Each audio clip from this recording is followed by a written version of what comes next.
clear something up. In The Sun on the 3rd of April, you wrote that only suspected terrorists, paedophiles or serious criminals would be investigated using this bill. Clause 9 is currently written very much broader than that. Do you think we should therefore be recommending that Clause 9 be redrafted to tighten it to your stated intention? I will have a look at... sorry. Everybody's going down with it. We've certainly got no intention of setting out any permitted purposes beyond those that are in the draft bill. But obviously, what we're looking at in relation to that, there is one addition to the purposes that have gone in different from those that exist at the moment, in that we're putting in a reference to the Financial Services Authority, which replaces something that's being repealed in the Financial Services Bill in relation to market exposure. But again, it's back to this issue, in a sense, that the more you prescribe on the face of the bill, the more it does tighten your hands, and the more difficult it makes it if there is, in due course, a scope that needs to be extended to. But can we just be clear on your intention? Is it your intention this bill would only be used, as you wrote in The Sun, for suspected terrorists, paedophiles or serious criminals?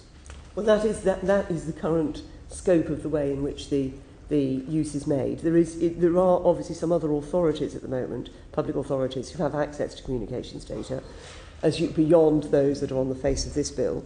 As you will know, that is, and have been doing an exercise to look at those bodies to see whether it is right that they be given the powers that are in the bill.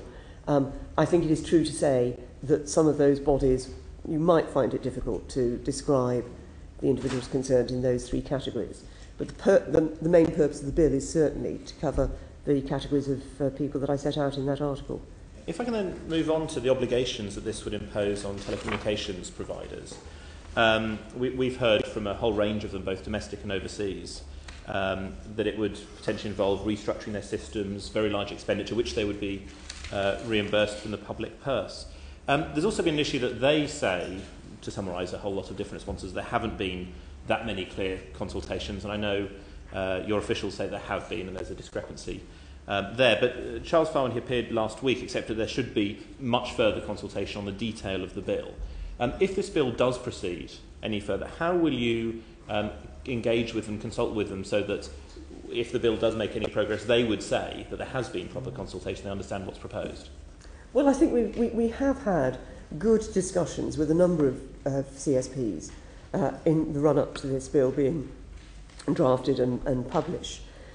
We would certainly aim to continue that. I mean, obviously, going forward, we would expect that to become more technical and more detailed in terms of the discussions that will be held with the various providers, because there would be issues about how the system would actually work, making sure that assumptions and discussions so far stood the test, stood further testing to make sure that we got it absolutely right.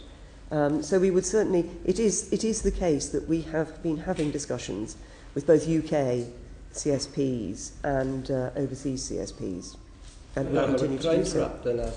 Those discussions, were they specifically about the draft bill, or were they just discussions in the past about communications data in general? I think they've been of both types, Gilbert and Cathro. It started off being more general, but have then become more specific about the bill, about the requirements, about how those requirements could be met, and about what any powers in a bill should be. Most of the telecoms operators tell us that the first discussions they had on the specific provisions in this draft bill were after publication, and some of the CSPs say the first consultation they had was the day after we summoned to give them evidence. Well, certainly, I mean, we're into a definitional issue here, I think, in the sense that it's only possible to consult on aspects that are in a draft bill when the draft bill has been published. It is possible to discuss the issues that then become clauses in a draft bill afterwards. Thank you, Home Secretary.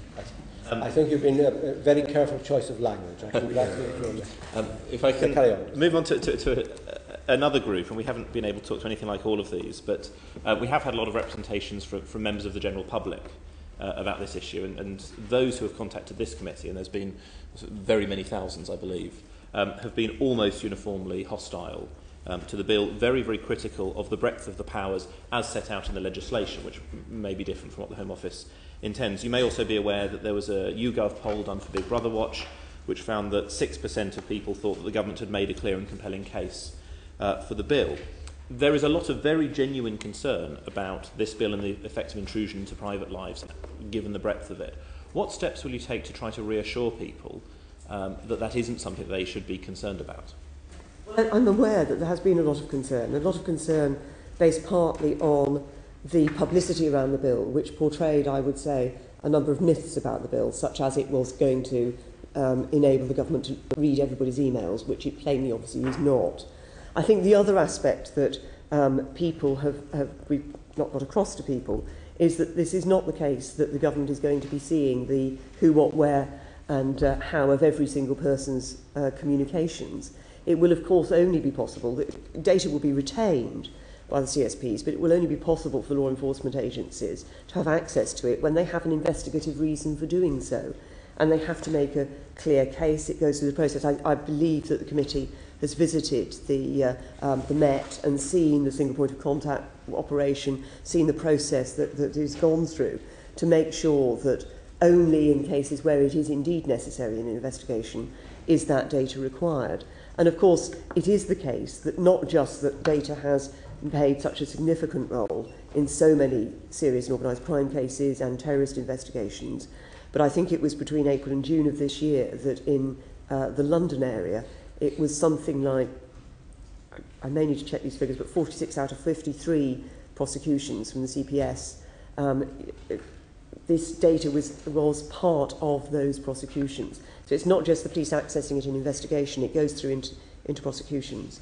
And if I may, Dr. Huppert, I believe that I did not say in the Sun article, I don't have it in front of me, I did not say it would only be used in relation to serious crime, terrorism. I think the exact quote is, no one is going to be looking through ordinary people's emails or Facebook posts. Only suspected terrorists, paedophiles or serious criminals will be investigated. It is for what it's worth, the quote, but that was back in April. If I could just ask one final question, Lord Chairman.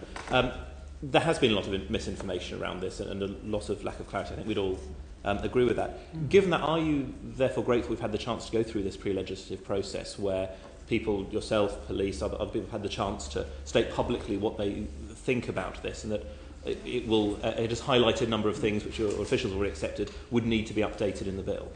I certainly think this has been a good process. I think, as I say, I'm conscious of the length of time you were given to do this, but I think it has shown an open and public discussion about this in a way that's been very important.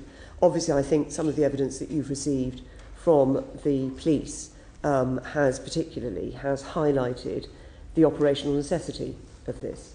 And I think that has perhaps, hopefully, sent a message which we previously had not been able to get across to people. Strasbourg?